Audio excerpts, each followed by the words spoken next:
And then the worst part of this happened. Check me, man. Come on, dude.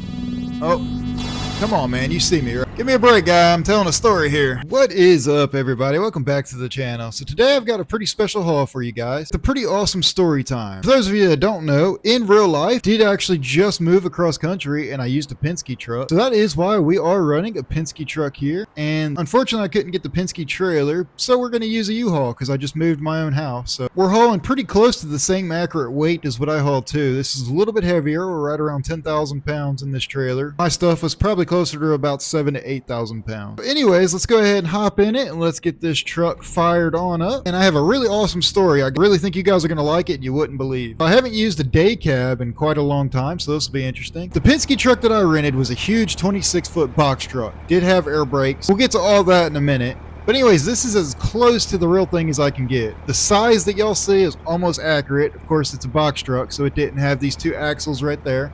Nor did it have that gap between the trailer and the back of the truck. So pretty much if you fill that gap there, and then you take away those two axles down there, and that's really how long that truck was. It was pretty accurate. I got the biggest one you could possibly rent. First time driving anything that big. So we're going to get into that because, man, you guys probably will never believe what happened to me on this trip. It was quite the event. All right, so I have been dealing with some mic issues, so I'm hoping that everything sounds fine in this video and it's not too loud, nor is the sound effects of the truck engine. I have noticed that with my windows down, it's a little too loud. We're going to keep them rolled up for the sake of this video, and we're going to test that. You guys will have to let me know if the sound sounds just right in this video, or do I need to still continue to adjust things. I'm not 100% sure yet. At the time of me recording this, I won't know until I go to edit it or until you guys comment below. I'm pretty particular. I want the very best videos I can possibly get. So anyways, on to the Penske truck and U-Haul truck. So, for those of you that don't know, I did used to live in Springfield, Missouri, or just right outside of Springfield, Missouri. And my wife and I, we actually just moved all the way across country to the beautiful state of North Carolina. So, we'll go over reasons why and things like that in a later video. But this video is all about the move. I really think you guys are going to find it very entertaining. We rented a huge Penske box truck.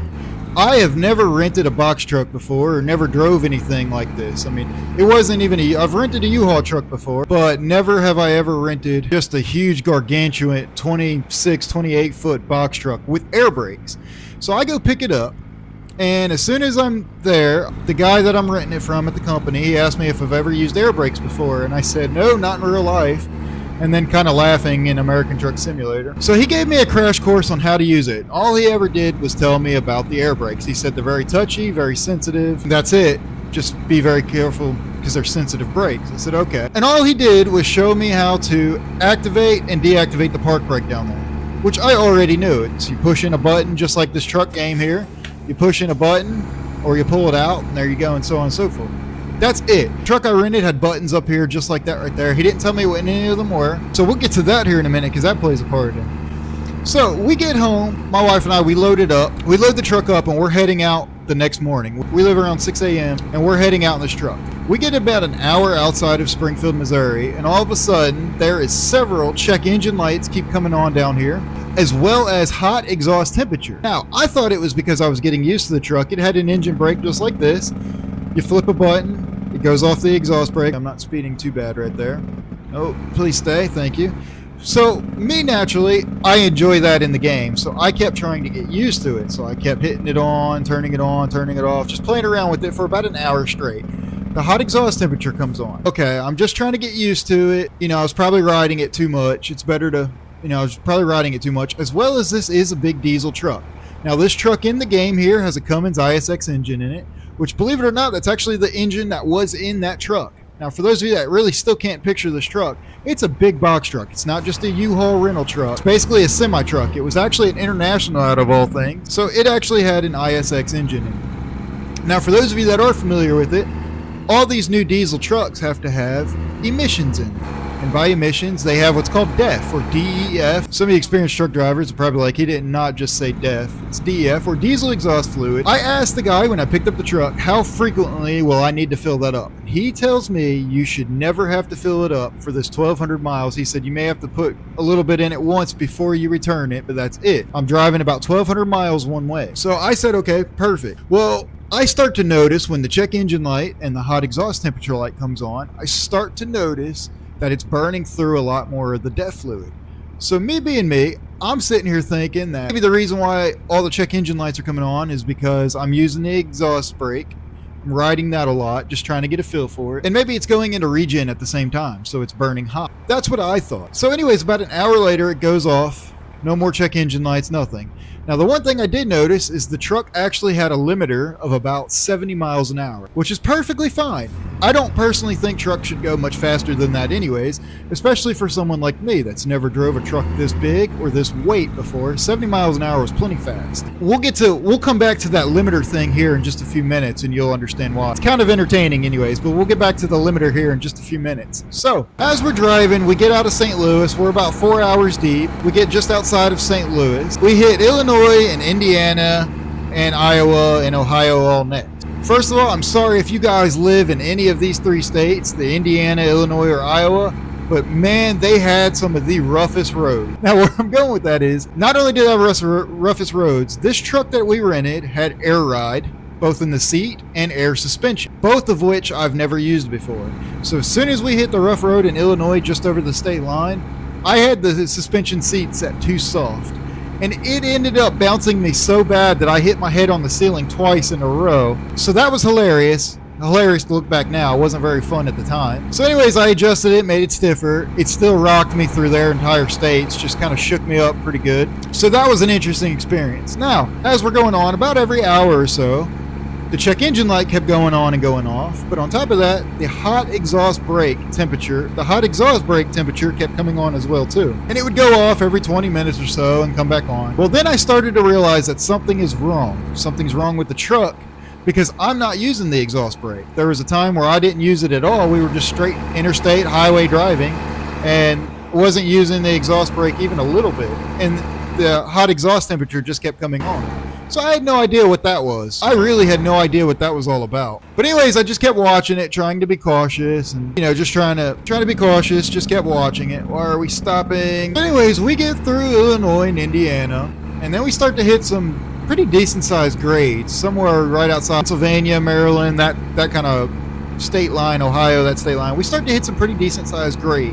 What I mean by that is the steep hills. Well, that's when I noticed that there's something majorly wrong with this semi truck. Anyway, we start to get up some pretty steep grades. And remember when I said this truck actually had speed limiter on it? It wouldn't let you go any faster than 70 miles an hour. Well, yes, that's true. It wouldn't let me go any faster than 70 miles an hour. But as we were going up the steep grade, my speed dropped from 68, 69 miles an hour all the way down to 31, 32 miles an hour on a highway, getting passed by oversized load semi-trucks. And that's when I realized something is not right with this truck. There's no reason why I should be getting passed by oversized load semi-trucks. Something's not right here. And of course, I'm watching the DEF fluid and it's just burning through some DEF fuel. It's just burning through some DEF fluid way faster than what the guy said. We weren't even halfway there and I had already burned through half a tank. That's when I realized something is very, very wrong with this truck for sure. Like something's not right with this truck at all. So we fast forward. It gets to be about 9 o'clock at night, the first night, and my wife and I are at the point where we're trying to find a hotel. I also forgot to tell you that we do have our dog with us, a small little dog with us, and my wife is also getting sick right around this time. So it reaches about 9 o'clock at night. We're trying to find us a hotel, and we're struggling to find a pet-friendly hotel that has big enough parking to park a big truck like this. Got a 28-foot box truck on it, to park a big truck like this, because it's not like I can just squeeze this in any little spot. If you park it sideways, it's going to take up about 4 or 5 spots. If you park it long ways, it's going to take 2.5 spots easily. About 2.5 spots easily. Parking's not that easy. And mind you, it's nighttime, which that was my other concern. I wasn't sure. I don't see that well at nighttime, so I didn't think I was going to be able to see out of this that well. And I will say, the truck didn't have those mirrors on it. I added that for this, but it did have mirrors identical to that. with the bottom half being the blind spot section, and I absolutely loved it. The visibility was so well at it. Even at nighttime, I did just fine. So as we kept going, we were running into problems, and we reached a point where I told my wife, I'm okay. I feel great, even though I'm only running on 1.5 hours of sleep. Visit service. Speaking of visiting service, this truck needs service. So I feel fine, even though I'm running on 1.5 hours of sleep. I could keep going. However, my wife absolutely needed a hotel because she was obviously not feeling the best. She was someplace to shower and rest for the night because it wasn't a good time. So I said, okay. Ooh, looks like this lane merges. Coming over, bud. All right, thank you. Oh, don't brake check me, man. Come on, dude. What are you doing? People actually did that to me in real life too, but we'll get to that in a minute too. So anyways, we're fast forwarding. We finally find a spot. After 16 hours of driving on 1.5 hours of sleep the first night, we finally find a place to stay in Maryland. When we come to a stop, we get our first spot. The hotel we first stayed at ends up having cockroaches. So I'm like, absolutely not. We loaded our truck back up and we took off again. Drove another 4 hours before we finally found a hotel. We stay for the night. My wife gets some medicine. We wake up bright and early the next morning to what sounded like a real loud bang. We wake up nice and early and we hit the road again. So then we had another 9-hour drive ahead, dealing with all of the same stuff that we were already dealing with. You know, hot exhaust temperature, burning up DEF fluid, truck just not running the best. So after that 9-hour drive, I end up pulling at my mother's house. We were stopping to go see her on her way to North Carolina. I did also forget to tell you guys, there is a much faster way to get to where we're moving in North Carolina. However, we were moving right around the time of the hurricane coming through. And it had just hit, and the road that we're supposed to take no longer exists, the quickest way. Yes, there's some alternate routes that direction. However, I wasn't comfortable doing it in a big box truck that I'm not familiar with. We've drove from Springfield, Missouri to just outside of Philadelphia, Pennsylvania, which is where my family is from, just outside of it, about 6 times already. So I'm very comfortable with that. With the exception of the PA Turnpike, I wasn't very comfortable doing in a big box truck. But it wasn't that big of a deal, you know. I had no problem doing it. Of course, he pulls out right in front of us too. Interesting. Yeah, that guy had to hit his brakes hard. So I had no problem doing it that way. So we ended up wanting to stop and see my family along the way. So that's exactly what we ended up doing.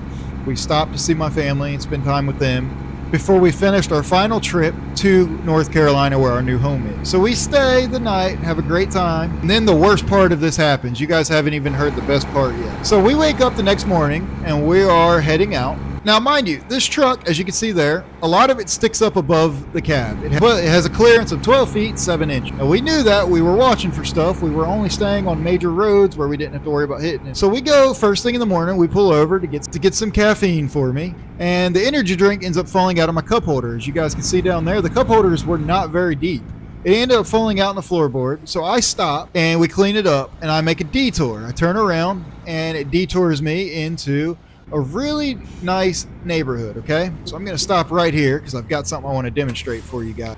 We go to turn around in a really nice neighborhood to go back to the gas station to clean up what I spilt, as well as get me some fresh stuff. Well, as we were driving, we ended up hitting something low hanging, but it was big. Whether it was a tree branch just like this right here, ended up hitting the roof right here on the corner, right where that seam's at. Ended up hitting that and tore it completely back. Peeled the roof back like a tin can. Not all the way, but pretty dang far back. We hit it was a tree branch just like that, low hanging. Whatever it was big because we weren't going very fast. I mean, at best, we were going maybe 10 miles an hour. And my wife and I were both looking out the window here, looking for the low hanging stuff. We didn't see anything low hanging. All we saw was some branches. So right after I hear the loud bang, I look back and there's some tree branches falling on the ground, just small limbs, nothing big. So that's what I figured. It was all I did was hit a little tree branch. So I'm like, no big deal. You know, we're going to stop. I'm going to get me some fresh caffeine. I'm going to look. And then that's when I see I can look right down inside here in the corner and see right into all of our stuff in the back. Peeled it back like a tin can. So now I'm like, oh crap. So I immediately call Penske and I explained to them what happened. And they're like, hey, don't worry. This is pretty common. They asked if everybody was okay. I said, absolutely. They said, the nearest service shop is 50 minutes away from you. I want you to drive the truck there. One of our mechanics is going to look at it and see if they can repair it and get you back out on the road. They told me that if they can't repair it, they're going to tow us another truck that we'll be able to switch all of our stuff into and continue to go back on the road. They also told us that they will have complimentary movers come meet us down there and help us move everything from one truck to another, which was super cool of them to do. because it wasn't even their fault. It was my fault that I hit something, right? So I kept going. We get about 50 minutes further down the road, and sure enough, as I'm driving, the roof ended up peeling back more and more, and I didn't even know it until we got to the Penske service area. And the head mechanic walks out, and I explained to him what happened. He goes, hey, this is pretty common. And then I also told him what was going on with the truck. I told him about the service lights coming on, the hot exhaust, and his eyes got really, really big. And he looks at me and goes, be very thankful that this happened. And I was like, why? He goes, well, had you not have hit something up there and forced yourself to pull over, he goes, chances are that truck probably wouldn't have made it to your new home in North Carolina. And in fact, it probably would have caught fire and burned up, which my jaw just dropped. My heart dropped into my stomach after hearing that. It was just, that was horrible to hear. Come on, people go, oh, okay. I forgot I got the realistic traffic mod on, so nobody knows how to do stop signs, just like real life. Four-way intersection. We're going to end up having to layer on a horn coming up, I'm sure, going through here, because people aren't going to stop for me. And this happened in real life, too. Anyways, he just looks at me. Oh, hey, cop, don't mind me. I guess I won't lay on my horn. Oh, yeah. That guy almost got hit. I'm going with you. Oh, come on, man. You see me, right? I knew I was going to have to do that. Guy wasn't even going to stop for me. He was just going to get going. Right behind a cop, too. So anyways, the guy explains to me that the truck most likely would have caught fire and burned up before he ever even made it to North Carolina. And my jaw just dropped into my jaw dropped. My heart dropped into my stomach. I just couldn't believe it. And he goes, yeah, he goes, people hitting the roofs, this is pretty common, but what was going on with your truck was something major serious. And he goes, just be very thankful, because he could tell I was pretty let down. I had loved driving the truck. I enjoyed it a lot. I got that far. I was pretty proud of myself. He could tell I was pretty bummed out about it. And he just looks at me and goes, this happens all the time. People do this all the time. I've seen way worse. And then he just kept reiterating that, be very thankful that this happened, because you most likely wouldn't have made it. Said, awesome, super thanks. So anyways, Penske, the new truck ends up getting there, and the complimentary movers get there a little late, but better late than never, right? They help us move stuff over, so we're about 3 hours behind now. We get back in the new truck. Night and day difference. Absolutely night and day difference. Still has a 70-mile-an-hour speed governor on it, but when we hit any hill, the slowest we ever dropped was to about 50 to 55. We didn't go any lower than that, even on the same style, even on the same slope grade, even on the same steep grade. We didn't drop anywhere near 30 miles an hour like the last drop. And also, the first guy that told me I won't have to add any def, well, technically he was right, because I did not have to add any def at all to that new truck. It barely burned any at all. So it is the truth, when it's not running right, or when it's running right, you won't have to add any to it. So I was quite impressed.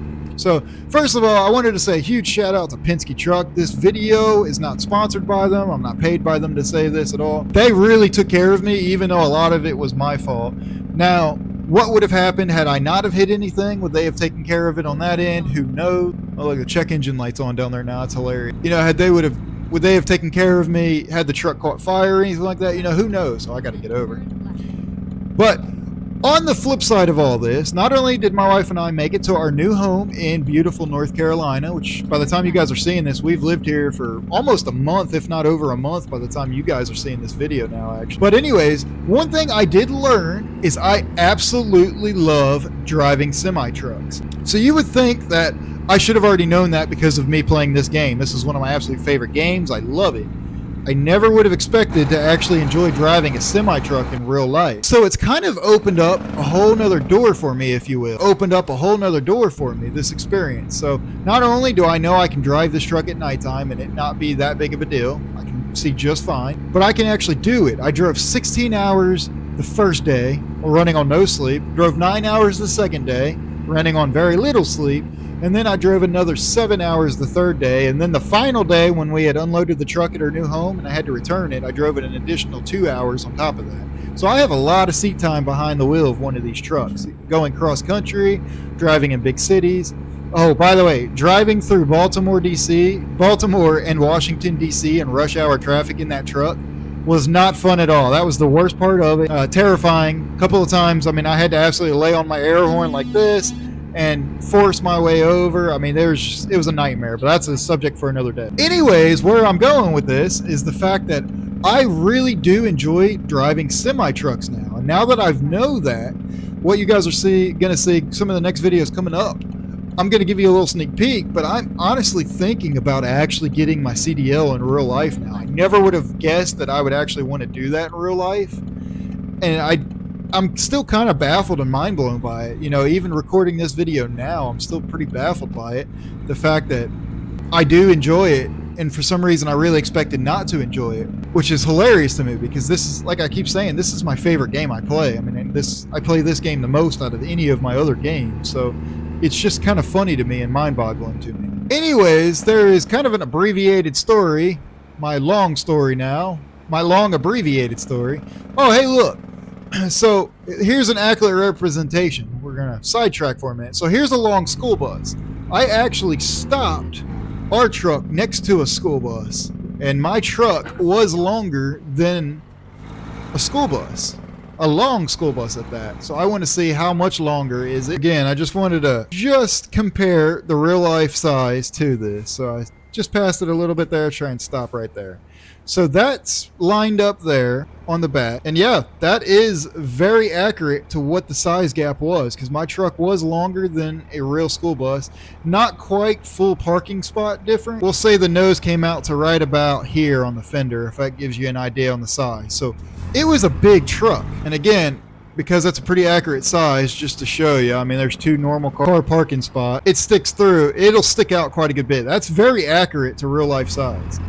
But as I was saying, I got really good at driving it. And actually really enjoyed driving it. So now because of that, I am thinking about actually doing this in real life, trying to get my CDL. Again, by the time you guys are seeing this, my wife and I, we did finally make it to North Carolina, to our new home. We're absolutely loving it out here. I'm originally from the East Coast. I've been out here in North Carolina a lot, or lived out here on the East Coast states a lot as well too. I absolutely love the area, so I was no stranger to it. It's been an absolute blast living out here, getting to eat all the fresh seafood again, and all the stuff I missed living in the beautiful Midwest. So we're very excited to start our new chapter. Honestly, looking back at it now, it's kind of funny hearing about everything that happened to us on our journey out here. Of course, it does suck that a lot of it happened, but at the same time, everything happens for a reason, is what I've said. Originally, we were supposed to have movers actually move us. So we had a moving company that was going to come move us out there. However, that fell through because of the hurricane. The hurricane came through, messed things up. They ended up being way behind. Because of that, it ended up falling through. And now there's just a prime example of everything happens for a reason. Because maybe it was meant for me to know this. Maybe it was meant for me to actually drive a semi-truck and get used to it, or at least learn the fact that I enjoy driving big truck. Maybe I'll go work for Pepsi. Who knows? Even though I don't like Pepsi. I love Coca-Cola better. But anyway, I'm a big believer, again, everything happens for a reason. For some reason, it was meant for me to drive the semi-truck. For some reason, it was meant for me to go through everything that I went through, to learn that I actually really enjoy it. Even though we had issues, I was not very stressed out at all, except for being stuck in Washington, D.C. and Baltimore traffic. That was the stressful part about the ride. And trying to find parking. Come on, man, what are you doing here? Okay, you're just gonna stop there. Well, thanks, guy. I appreciate it. So you guys will have to comment below and let me know what you guys think about my crazy story I've had here, whether or not you guys have experienced anything like it. I also want to know your guys' opinion on whether or not I should drive or get my CDL in real life. You guys will have to comment below. One of the very next videos you guys are going to see, I am going to touch base more on that, on the subject of me getting my own CDL and driving in real life. And I'm really excited to hear your guys' opinions on that. But I've got to say, it was quite the journey to get out here. But again, of course, everything happens for a reason, and it makes for really good stories, too. And I can't believe I'm going to say this, because by the time I'm recording this, we've been here for about 2 weeks, or in our new house, we've lived here for about 2 weeks now. I can't believe I'm saying this, but I do kind of miss driving that big truck, even though I'm driving it, you know, sort of right here. I really can't believe I miss it, but I miss Big Bertha. It was a lot of fun to drive. Just felt like a badass driving it, you know what I mean? I gotta say, this truck does look pretty dang good with the trailer. I do wish it was a Penske trailer to kind of fit it, but honestly, you know, the U-Haul kind of fits it more. It kind of fits the storyline even better anyway. Back it in right over there. Now we're gonna try it before we finish this video out. I'm gonna try and finish strong. We are gonna try to back the truck in right there, only in first person, obviously using my simulator setup. So pretty small trailer. Downside to a smaller trailer is little bitty motions on the steering wheel make a big difference. Gonna hit anything there. Looking good so far. Not hitting anything behind me. Turn it again that way. Head out the window here. They oversteering it right there already. Maybe. We'll see. It's smaller trailer. Now that actually looks pretty good. We're going to back her straight up there just like that. Again, these smaller trailers are way easier to overcorrect. And of course, backing a box truck was just like backing a pickup truck up. So not 100% accurate to what I did in real life here, but very close anyway. That guy's probably looking at me laughing like, this guy can't drive. Give me a break, guy. I'm telling a story here. So one of my viewers on one of my videos a long time ago did mention just to stick your head out the window and slow down when I had asked for advice on how to back up these trailers, especially some smaller ones that are easier to mess up and make mistakes on. Again, someone just said back up slower and stick your head out the window. Straighten up, not completely lined up perfect, but that should work. Alright, so right there looks pretty good to me. We'll stop right there, hit the parking brake. So anyways, you guys got to hear about my crazy experience. One thing I love about videos like this is it kind of helps you guys get to know me a little bit more on a personal level. You know, I'm not just some random guy that makes gaming videos for y'all. You guys get to kind of know me and what's going on in real life. I'm trying to do better about you guys being a part of my life and knowing what's going on. So again, for those of you that may have known, I did live outside of Springfield, Missouri, but I now live in North Carolina, the beautiful state. I do still have family out in Missouri, so I'll still be going out that way a bit. But I now have family kind of all over. If you guys enjoyed this video, please smash that like button.